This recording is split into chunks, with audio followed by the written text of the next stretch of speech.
Gising talaga ako na maaga ngayon kasi sa kwarto pa lang naaamoy ko na tong buro. Maaga kasi nagluto ng lunch si nanay kaya maaga na rin ako kumain ng lunch. Wala talaga makakapantay sa combo ng tilapia at buro. Talaga pag ganito yung ulam nakakalimutan ko yung word na diet. Sakto nga rin may lakad kami ngayon ni Bebo. Aga niya ako sinundo kasi maaga ko rin siya sasamahan magpagupit sa barbershop ng tito ko. Ito nga pala yung barbershop niya located sa Sabang, Baliwag. Medyo kilala na tong barbershop na to kasi marami talaga nagpapagupit sa kanya. Pagdating nga namin dun, pang 5 pa pala si Bebo. Sipin nyo naman kung di talaga to magaling gumupit, dinadayo pa ni Bebo to mula Pulilan hanggang dito sa Sabang. Kung alam niyo yung JE Resort sa Baliwag, papasok nun may makikita kami Aldrix Barbershop. Kahit nga maraming pila, di ka talaga maiinip kasi mabilis lang talaga siya gumawa. Pagkatapos nga ng bata na to, si Bebo na yung gugupitan. Di pa nga tapos yung gupit ng bata pero ang ganda-ganda na. Yan yung dinadayo nila dito kasi sobrang linis gumawa nitong tito ko. Tignan nyo naman yung gupit ng bata, oh, gupit pogi. Pwede kayo mag-save ng picture ko anong gusto nyong gupit tapos gagayahin niya yun. As forward, kinagabihan meron kaming lakad at uuwi kami sa San Simon. San Simon naman nakatira yung lola ko. Minto nga kami saglit sa Tangos para ibili siya ng ubas. Maan na din nga kami dito sa San Luis para bumili ng liempo. Grabe guys, try niyo yung liempo nila dito, sobrang sarap. Lahat talaga ng liempo na nakain ko, ito talaga yung favorite ko ng liempo kasi hindi siya matigas. Makabili na nga kami, nagbiyahe na ulit kami papuntang San Simon. Di naman siguro aabutin ng 1 oras yung biyahe namin. Pagdating ko nga doon, nasayasayaw ko kasi kumpleto kaming magpipinsan. Sa side ni nanay, ako nga pala yung panganay na apo. Nasaya-saya nga kasi parang reunion yung nangyari, nandito lahat ng tito at tita ko. Bubudel fight nga pala kami ngayong gabi. Hintay lang namin yung bumili ng yelo para makapag-start na kami kumain. Flex ko na din sa inyo kung ano yung pagkain namin ngayon.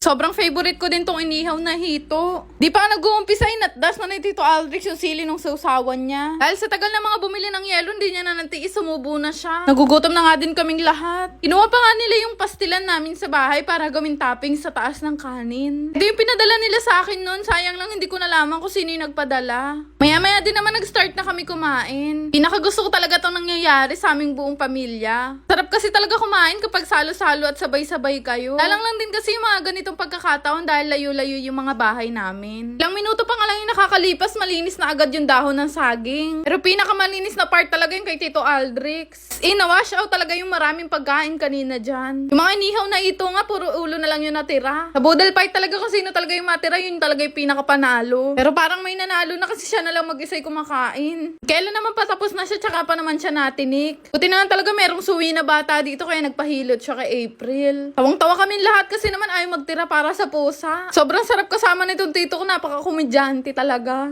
Nakaramdam na nga siya ng ginhawa, bumira ulit siya. Diyos ko, saan ka ba galing? Bakit ganyang kakagutom? Nihintay nga namin siya matapos pero ang ginawa niya, inimod niya pa yung mga kanin sa ibang part. Rogone, parang ngayon pa lang siya nag-uumpisa kumain. Natinig pa yan.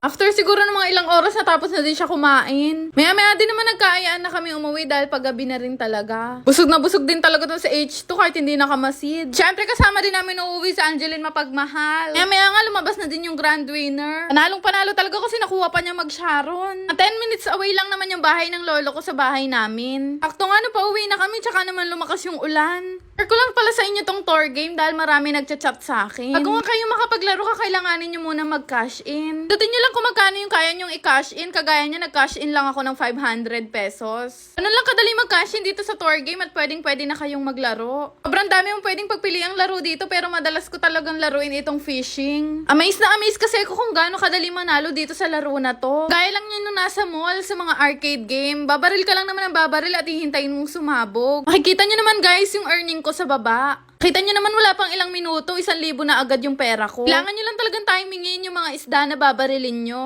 Siyempre, depende sa laki ng isda yung mapapanalunan mo. Linaw na malinaw yung 500 na kanash in ko, 3,000 mahigit na ngayon. Pero siyempre, isihan nyo lang din sa pamamaril kasi mas maraming baril at hindi ka na nanalo ay mauubos yung pera mo. Dapat targetin nyo talaga ng maayos yung mga isda na babarilin nyo. Kagaya nyan, pag may sumabog, ibig sabihin marami ka nang napanalunan. Dahan nyo guys, kapag dumating na yung boss na yan, barilin nyo lang ng barilin. Tingnan nyo naman yung earnings ko, padami na ng padami. Para sa akin talaga, recommended ko talaga tong tour game kasi sobrang dali lang talaga manalo dito. Tipin mo naman, hindi mo na kailangan pumunta sa mall para manalo ng maraming token kasi dito pera yung mapapanalunan mo. Bilisan lang talaga to kaya ng 15,000 na yung napanalunan ko, nag-cash out na ako. Gusto ko lang talaga ituro sa inyo kung paano ako kumikita ng malaki dito. Para nga mag-cash out, pindutin nyo lang yung cash out at ilagay nyo yung amount na ika-cash out nyo. Syempre, wag nyo kakalimutan yung GCash account number nyo at yung OTP na marireceive nyo. At makikita nyo naman sa settlement record yung process ng mga kina-cash out nyo. Ganun lang kadali at sobrang easy money talaga dito sa tour game, kaya subukan nyo na rin to. Shoutout nga pala kay Marivet, Angelica, Francesca, Raisa, Michelle, Cheryl May, Megan, Pamia, Andre, at kay Desabel. Shoutout po sa inyo lahat! Yun lang naman! Salamat!